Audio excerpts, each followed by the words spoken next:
aduna mayam ki comment pibiro mayam na pirakpa opinion dugi matungina maiteron dabu oiro natraga mix dabu oiro adumaina ai semjage asijina se thoi ngai le tu plate fire ga mandir mamang da phambai mong da thamgre maju gyan ta mane na magondana makok siju ko khara chawba hapi ma masana hapcharam ni na wa apa apa makhala khalaga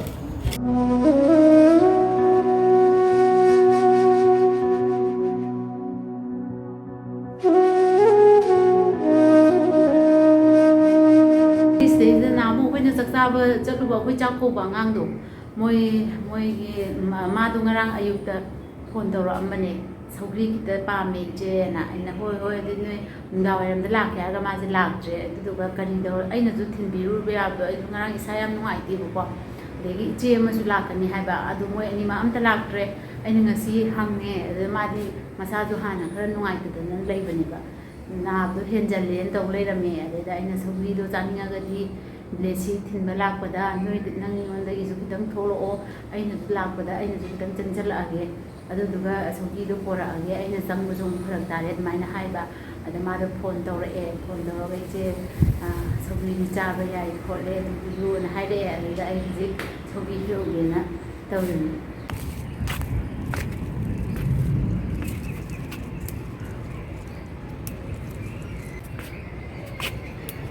ले सभी जरा मैं P रगे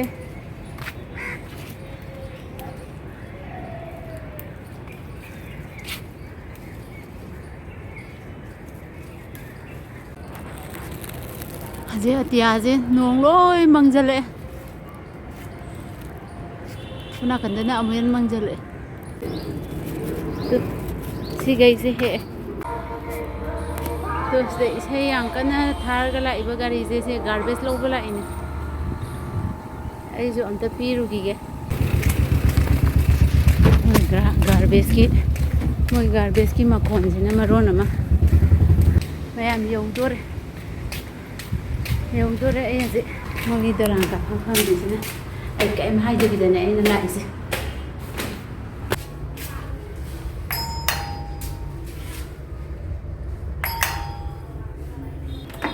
ayo ini lah ayo ini lah cái em không làm gì mà anh này nè dùng anh nào bị gì anh có ai là hai đông sân lệ anh là nào hằng bữa lạ mà hai anh đông sân lệ anh nào bagi sana ba khá là na trọ thu na paro si je school tholak bagi mà hai bị tông ni rồi hello auntie I am fine है यो जोर से बोलना है हाँ बस हो गया सीजना कोई इंडक्शन तो याद अब देखी हाँ ना इंडक्शन तो कर सीजन हम तो गैस तो लोग सीजन अब तो गैस की बिल तो हाँ ना लाख पे अमाउंट तो की डबल तो की वो है ना लाए याम चावल लाए बिल तो गैस की ऐसे कि देश मछली फर्क तार है ना मी खोर के तू ने सेवन लेने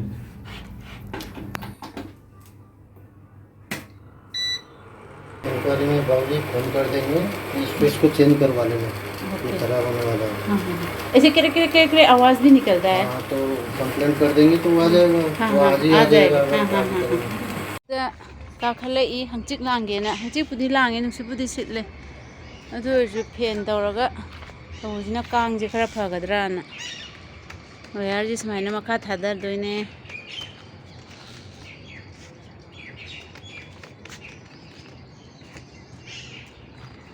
makan ne ko into imung da om jala lay do sum wara aba mathak sidena asang aman mayam nuai do mal masi a market chakke tong ne kai no gi manipur gi dukan phambadu ado sila jo masi je masa je inu nuai te chatla roi je ko na mathang da chatla je na mathang apta da chatla ko video na makke mani ai de mai te gi munirika habdo haidana dukan budi mayam lay ko munirika da ju lay sabdar jang da ju lay ha ne to sabdar jang gi di ta chatri ba adagi marani bag da ju ato pa jaga da ju lay ado munirika da na khara yam na lay ba dukan khara yam handa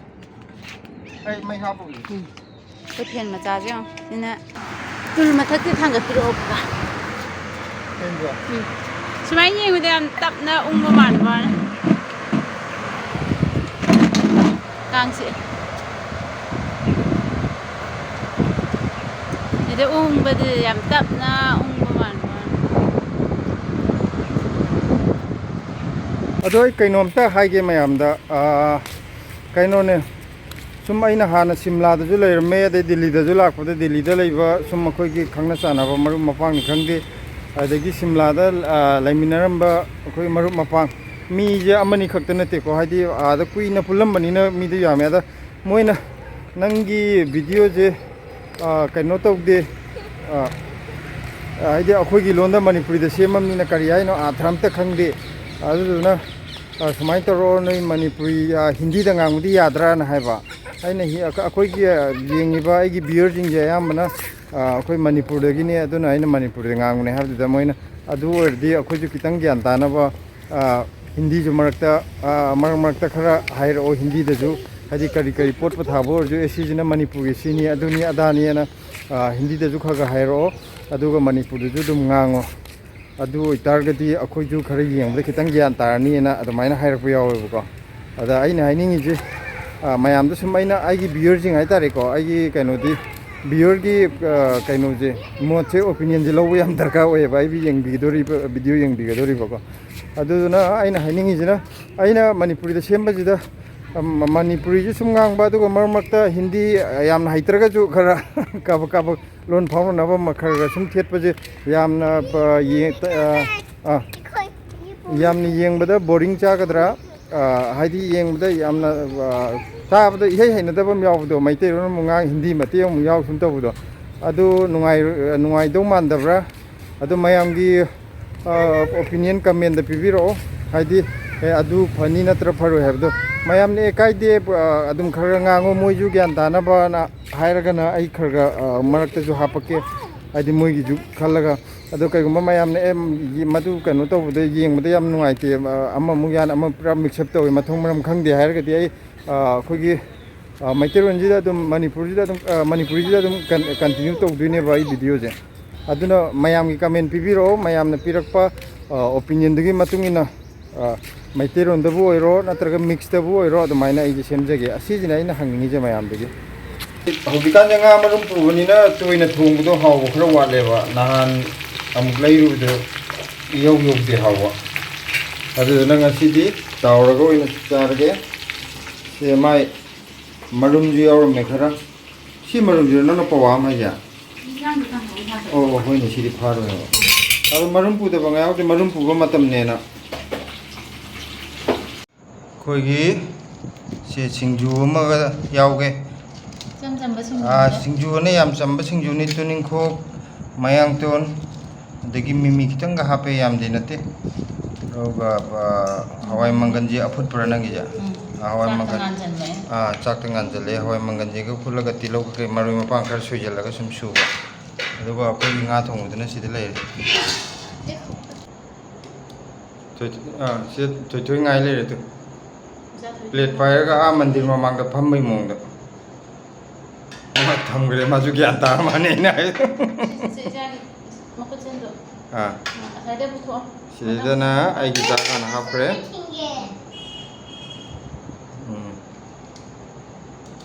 आइगी ready जाओ से भाग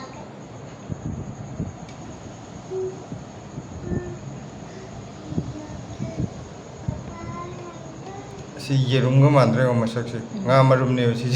yengda yerum manban masak sidi yerum male he nga marum sidi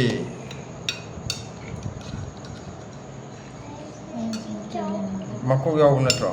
mako ani ne moda sidi mako ya mako yes oga mahi hejelo kar mahi dum khari yamna dum haibe थोइथोइदि होरेन मा सि अखोइगे चामिनाब लोर माइ तोंगा नों पिजगिनि बाहायदि सिदैदा मा याम तप्पे बचाबा अदुना मबुक थनब चांगमदमना ममाना तोंगा नों पिजगिनि मागे ममागा तोगा ꯃꯉꯣꯟꯗꯅ ꯃꯀꯣꯛꯁꯤꯁꯨꯀꯣ ꯈꯔ ꯆꯥꯎꯕ ꯍꯥꯞꯄꯤꯌꯦ ꯃꯥ ꯃꯁꯥꯅ ꯍꯥꯞꯆꯔꯝꯅꯤꯅꯕ ꯑꯄꯥꯝꯕ ꯈꯜꯂ ꯈꯜꯂꯒ ꯑꯗꯨꯒ ꯑꯍꯥꯎꯕ ꯈꯜꯂꯒ ꯍꯥꯞꯀꯗꯕ ꯑꯩꯒꯤꯗꯅ ꯈꯔ ꯄꯤꯛꯄ ꯑꯃ ꯈꯜꯂ ꯍꯥꯞꯄꯤꯌꯦ ꯃꯇꯨꯡꯗ ꯅꯪꯒꯤ ꯆꯥꯎꯍꯟꯁꯤꯗꯤ ꯀꯔꯤ ꯃꯔꯨꯝꯗꯨ ꯁꯤꯗ ꯂꯩ ꯃꯇꯨꯡꯗ ꯅꯪꯒꯤ ꯆꯥꯎꯍꯟꯁꯤꯗꯤ ꯃꯇꯨꯡꯗꯒꯤ ꯆꯥꯎꯍꯜꯂꯤꯔꯣ ꯍꯣꯏ ꯃꯥꯜꯍꯜꯂꯁꯤ ꯃꯌꯥꯝ 이모가 ꯅꯪꯒꯤꯗꯤ ꯌꯥꯝ ꯂꯩ ꯀꯩ ꯍꯥꯞꯍꯧꯒꯦ ꯁꯤ ꯆꯥꯏꯗ꯭ꯔꯣ ꯅꯪꯒꯤꯅ ꯍꯥꯞꯄꯤꯅꯦ ꯑꯩꯅ ꯑꯗꯨꯒ ꯃꯥꯅ ꯉꯝꯃꯤꯅꯦ ꯑꯩꯗꯤ ꯊꯕꯤꯁꯤꯅ ꯍꯧꯒꯦ ꯅꯪ ꯅꯝꯗꯤ ꯅꯝꯃꯔꯣꯏꯀꯣ ꯌꯦꯡꯉꯨꯔꯝꯒ ꯑꯃꯨꯛꯇꯪꯒ ꯃꯔꯨꯝ ꯑꯃꯅꯤ ꯆꯥ ꯃꯇꯨꯡꯅꯤ ꯆꯥꯔꯣ 또 이거요? टमाटर नहीं टमाटो है टमाटो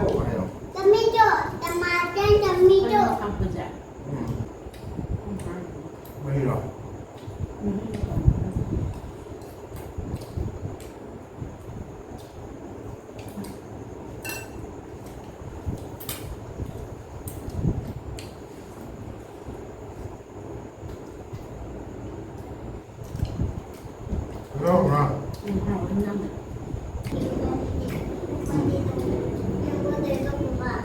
야,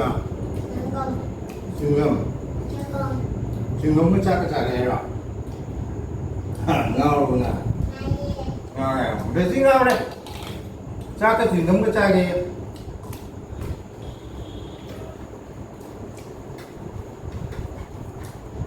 작게 그래 봐봐.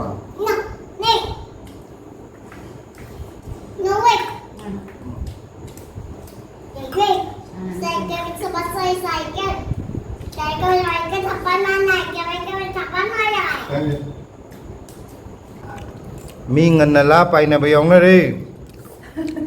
ꯑꯩ ꯉꯁꯤꯗꯤ ꯑꯩꯗꯤ ꯍꯥꯎꯔꯗꯤ ꯍꯦꯛꯇ ꯆꯥꯏ ꯍꯥꯏꯕꯗꯣ ꯑꯩꯗꯤ ꯃꯌꯥꯝꯗꯁꯨ ꯑꯗꯨꯝ ꯍꯥꯏꯗꯨꯗꯤ ꯑꯩꯗꯤ ꯍꯥꯎꯔꯗꯤ ꯆꯥꯏ ꯑꯣꯏꯗꯕ ꯉꯥꯡꯉꯣꯏ ꯍꯥꯎꯇ꯭ꯔꯒꯗꯤ ꯑꯩ ꯑꯗꯨꯝ ꯄꯨꯛꯁꯦ ꯐꯠ ꯂꯥꯎꯅ ꯑꯗꯨꯝ ꯊꯥꯡꯒꯠꯈꯤꯕ ꯍꯥꯎꯔꯒ ꯑꯗꯨꯝ ꯌꯥꯝꯅ ꯆꯥꯕ ꯉꯝꯃꯦꯕ कुकर में निमा चाहिए होना कुकर जो केजी कनोगी लीटर मंगा चन कुकर दिन निमा चाहिए अदु नाकन माई नाकन तोंगाने हो थोमगा कुकर जिम निमा चाहिए चाबियो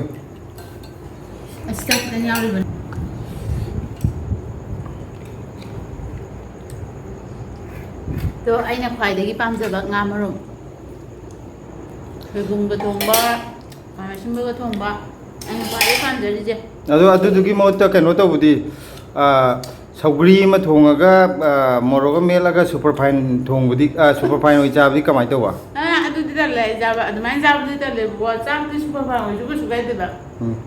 ꯀꯥꯡꯍꯧ ꯑꯣꯏꯁꯨ ꯕꯣꯔꯥ ꯑꯣꯏꯁꯨ ꯈꯤꯇꯪ ꯈꯤꯇꯪ ꯌꯥꯎꯔꯗꯤ ꯀꯩꯁꯨ ꯀꯥꯏꯗꯦꯕ ꯑꯗꯨꯃꯥꯏꯅ ꯇꯧꯔꯒ ꯆꯥꯕꯗꯤ ꯑꯩ ꯇꯜꯂꯦ ꯑꯗꯨ ꯅꯪ ꯋꯥꯔꯤꯗꯤ ꯈꯔ ꯁ꯭ꯇꯦꯟꯗꯔꯠ ꯋꯥꯡꯕꯒꯤ ꯋꯥꯔꯤꯅꯤꯅꯦ ꯁ꯭ꯇꯦꯟꯗꯔꯠ ꯋꯥꯡꯕ ꯋꯥꯡꯗꯕꯒꯤ ꯋꯥ ꯅꯠꯇꯦꯅꯦ ꯑꯗꯨ ꯑꯗꯨꯃꯥꯏꯅ ꯆꯥꯕ ꯇꯜꯂꯦ ꯑꯗꯨꯅꯗꯤ ꯀꯩꯅꯣ ꯇꯧꯔꯒ